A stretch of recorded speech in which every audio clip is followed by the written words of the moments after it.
कन्या राशि वाले दोस्तों, ज्योतिष शास्त्र में जब भी किसी राशि का स्वामी अपनी उल्टी चाल को त्यागता है तो वह समय उस राशि वालों के लिए किसी बड़े चमत्कार से कम नहीं होता। मार्च के इस तीसरे सप्ताह में आपके साथ ही बिल्कुल ऐसा ही होने जा रहा है। लंबे समय से वक्री चल रहे आपके राशि स्वामी बुध देव 21 मार्च को मार्गी हो रहे हैं। ग्रहों की यह शानदार स्थिति आपके रुके हुए जीवन में एक नई और तेज रफ्तार भर देगी। आपके छठे भाव और सप्तम भाव में ग्रहों का जो भारी जमावड़ा लगा है वह आपके लिए क्या नए रास्ते खोलेगा, आए इसे बहुत ही विस्तार से समझते हैं। नमस्कार दोस्तों, मैं हूं आपका अपना एस्ट्रोलॉजर दोस्त राजेश कालिया और आपके अपने चैनल अक्षित एस्ट्रो मास्टर में आपका बहुत बहुत स्वागत है। आज हम विस्तार से बात करेंगे कन्या राशि के साप्ताहिक राशि फल की और जानेंगे कि 16 मार्च मंडे से लेकर 22 मार्च संडे तक का समय आपके जीवन के हर एक पहलू पर क्या खास असर डालने वाला है।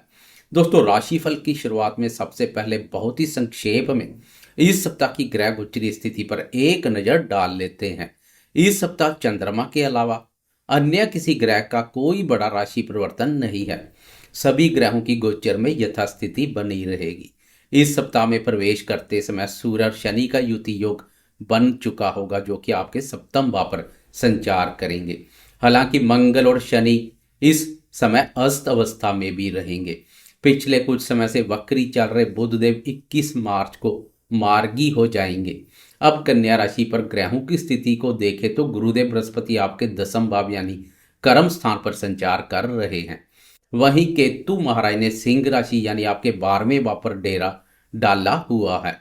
तीन ग्रह मंगल बुध और राहु कुंभ राशि में आपकी राशि के छठे भाव रोग और शत्रु भाव पर संचार कर रहे हैं। तो वहीं तीन ग्रह सूर्य शनि और उच्च के शुक्र आपके सप्तम भाव विवाह और पार्टनरशिप के भाव पर संचार कर रहे हैं। आए अब सीधा मुद्दे की बात करते हैं और विस्तार से जानते हैं कि यह ग्रह स्थिति आपके जीवन के विभिन्न क्षेत्रों पर क्या असर डालेगी। सबसे पहले बात करते हैं आपके स्वास्थ्य की। कन्या राशि वाले दोस्तों, आपके छठे भाव में राहु मंगल और आपके राशि स्वामी बुध का बड़ा जमावड़ा लगा हुआ है।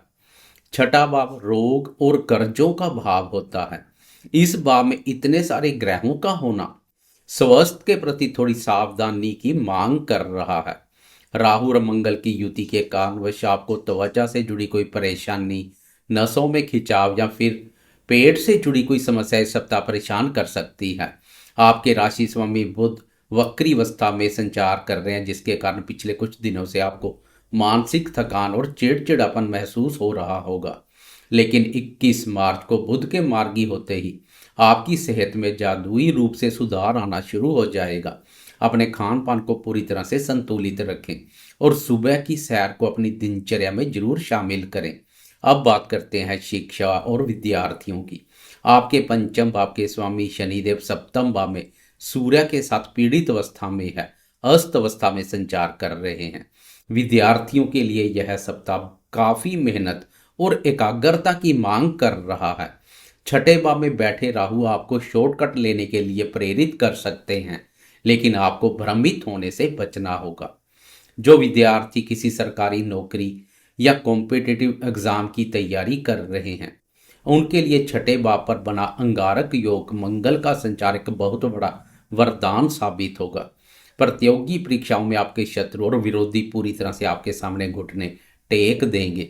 अगर आप अपना फोकस बनाकर रखेंगे तो 21 मार्च के बाद आपको शिक्षा के क्षेत्र में कोई बहुत बड़ी और सकारात्मक खबर सुनने को मिल सकती है।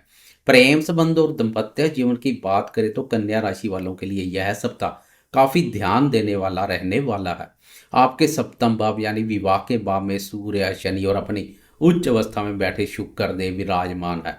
उच्च का शुक्र प्रेम और रोमांस के लिए एक बहुत ही शानदार स्थिति है। जो दोस्त प्रेम प्रसंगों में है उनके लिए यह सप्ताह काफी यादगार रहेगा। लेकिन अगर दाम्पत्य जीवन की बात करें तो सप्तम भाव में सूर्य और शनि की युति एक बहुत बड़ा टकराव पैदा कर सकती है। सूर्य और शनि आपस में शत्रु है जिसके कारण आपके और आपके जीवन साथी के बीच अहंकार की लड़ाई शुरू हो सकती है। छोटी सी बात कब एक बड़ा विवाद बन जाए आपको पता भी नहीं चलेगा। इसलिए मेरी आपको सख्त सलाह है कि अपने जीवन साथी के साथ व्यर्थ की बहस ना करें। उच्च का शुक्र आपके रिश्तों को बचाने की पूरी कोशिश करेगा। बस आपको अपनी वाणी पर संयम रखना होगा। भाग्य, करियर और आर्थिक स्थिति के मोर्चे पर यह सप्ताह आपके लिए कई शानदार अवसर लेकर आया है। आपके दसम भाव यानी कर्म स्थान पर देवगुरु बृहस्पति साक्षात विराजमान है। दसम भाव पर गुरुदेव का होना आपके कार्य क्षेत्र में आपकी प्रतिष्ठा को दिन दुगना और रात चौगुना बढ़ा रहा है। कार्यस्थल पर वरिष्ठ अधिकारी और आपके बॉस आपके काम के तरीके से काफी प्रभावित नजर आएंगे। छठे भाव में ग्रहों का जमावड़ा आपको अपने कार्य क्षेत्र में निडर बना रहा है। जो दोस्त नौकरी की तलाश में है या अपनी नौकरी बदलना चाहते हैं, उनके लिए यह समय बेहद अनुकूल है। व्यापारी दोस्तों को सप्तम भाव में बैठे सूर्य और शनि के कारणवश अपने पार्टनर के साथ पूरा तालमेल बनाकर रखना होगा। आर्थिक स्थिति की बात करें तो धन की आवक इस सप्ताह काफी अच्छी रहेगी, लेकिन आपके 12वें भाव यानी खर्च के भाव में केतु महाराज विराजमान है।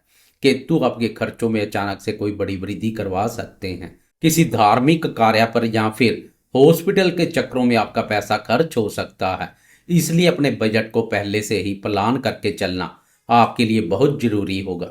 संतान पक्ष की बात करें तो पंचम भाव के स्वामी शनिदेव सूर्य के साथ अस्त अवस्था में है। संतान के स्वास्थ्य का आपको इस सप्ताह विशेष ध्यान रखना होगा। बच्चों के स्वभाव में थोड़ा जिद्दीपन आपको देखने को मिल सकता है। उन पर अपनी कोई भी बात थोपने की बजाय उन्हें प्यार से और एक दोस्त की तरह समझाने की कोशिश करें। संतान के करियर को लेकर कोई शुभ समाचार आपको इस सप्ताह के अंत में मिल सकता है। अब आते हैं इस वीडियो के सबसे महत्वपूर्ण और दिलचस्प हिस्से पर, चंद्रमा की चाल।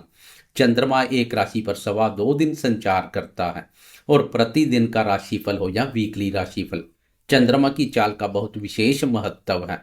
तो आए देखते हैं इस सप्ताह मन कारक चंद्रमा की चाल क्या करेगी कमाल या मचाएगी बवाल।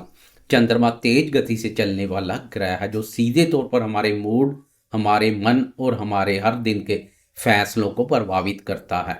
सप्ताह की शुरुआत में यानी 16 मार्च की शाम के 6:13 तक चंद्रमा मकर राशि में आपके पंचम भाव पर संचार करेंगे। सप्ताह की शुरुआत बहुत ही सकारात्मक और ऊर्जावान रहेगी। मंडे की सुबह आपका पूरा फोकस अपने काम और अपनी कला पर रहेगा। मन काफी प्रसन्न रहेगा और संतान की तरफ से कोई खुशी मिल सकती है, लेकिन इसके बाद स्थितियां पूरी तरह से बदलने वाली है। 16 मार्च की शाम को 6:13 पर चंद्रमा राशि परिवर्तन करके कुंभ राशि में आपके छठे भाव में प्रवेश कर जाएंगे। यहाँ वह 18 मार्च की रात के 11:35 तक रहेंगे। यहाँ चंद्रमा का मिलन राहु, मंगल और बुध से होगा। छठे भाव में 4 ग्रहों का एक साथ होना आपके लिए बहुत ही भाग दौड़ का समय रहेगा। यह 2.25 दिन आपके लिए अपनी सेहत का खास ध्यान रखने के है। विरोधी इस समय आपको परेशान करने की पूरी कोशिश करेंगे, लेकिन राहु और मंगल के प्रभाव से आप उन्हें करारा जवाब देंगे। काम का दबाव काफी ज्यादा रहेगा, इसलिए तनाव लेने से बचें और किसी से भी कर्ज लेने या देने का काम ना करें। इसके बाद 18 मार्च की रात के 11:35 पर चंद्रमा आपके सप्तम भाव मीन राशि में प्रवेश करेंगे। यहाँ वह 21 मार्च की सुबह तक विराजमान रहेंगे। यहाँ चंद्रमा की युति सूर्य, शनि और उच्च के शुक्र के साथ होगी। यह 2.25 दिन आपके दाम्पत्य जीवन और आपकी पार्टनरशिप के लिए बहुत अहम रहेंगे। उच्च के शुक्र के साथ चंद्रमा का होना मन में रोमांस और खुशी भर देगा। जीवन साथी के साथ नजदीकियां बढ़ेंगी। व्यापारियों को कोई बहुत बड़ी और फायदेमंद डील इस समय मिल सकती है।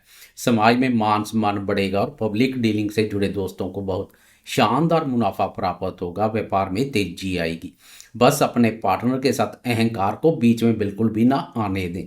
फिर 21 मार्च की सुबह 2:27 पर चंद्रमा मेष राशि में आपके अष्टम भाव यानी आयु और रहस्य के भाव में प्रवेश कर जाएंगे और पूरे वीकेंड यानी शनिवार और रविवार को इसी भाव पर गोचर करेंगे। वीकेंड पर चंद्रमा का अष्टम भाव में जाना थोड़ी सावधानी का संकेत दे रहा है। अष्टम भाव का चंद्रमा मन में अज्ञात भय या घबराहट पैदा कर सकता है। वीकेंड पर आपको अपने स्वास्थ्य का बहुत ज़्यादा ध्यान रखना होगा। ओवर थिंकिंग से बचें।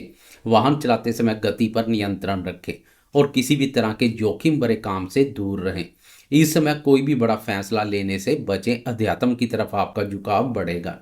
इसलिए वीकेंड पर भगवान का ध्यान करें और एकांत में समय बिताना आपके लिए उत्तम रहेगा। तो दोस्तों, यह था कन्या राशि वालों के लिए इस सप्ताह का पूरा लेखा जोखा। ग्रहों की स्थिति आपके लिए कई सुनहरे अवसर लेकर आई है, खासकर जब 21 मार्च को आपके राशि स्वामी बुध देव मार्गी हो जाएंगे। जरूरत है तो बस आपके सही फैसले और आपकी शानदार बुद्धि की। अपने मन को शांत रखें और अपनी ऊर्जा को सही दिशा में लगाएं। सफलता निश्चित रूप से आपके कदम चूमेगी। अगर आपको यह वीडियो और मेरी यह जानकारी पसंद आई हो तो वीडियो को लाइक जरूर करें और कमेंट बॉक्स में अपने इष्ट देव का नाम या जय श्री गणेश लिखकर अपनी हाजिरी जरूर लगाएं। अगर आपने अभी तक आपके अपने चैनल अक्षित एस्ट्रो मास्टर को सब्सक्राइब नहीं किया है तो अभी सब्सक्राइब कर ले और बेल आइकॉन भी दबाना ना भूलें, ताकि मेरी हर नई वीडियो की जानकारी आप तक सबसे पहले पहुंच सके। अपना और अपनों का बहुत बहुत ख्याल रखें। मैं राजेश कालिया आपसे विदा लेता हूं। मिलते हैं अगली वीडियो में। तब तक के लिए नमस्कार। जय माता दी।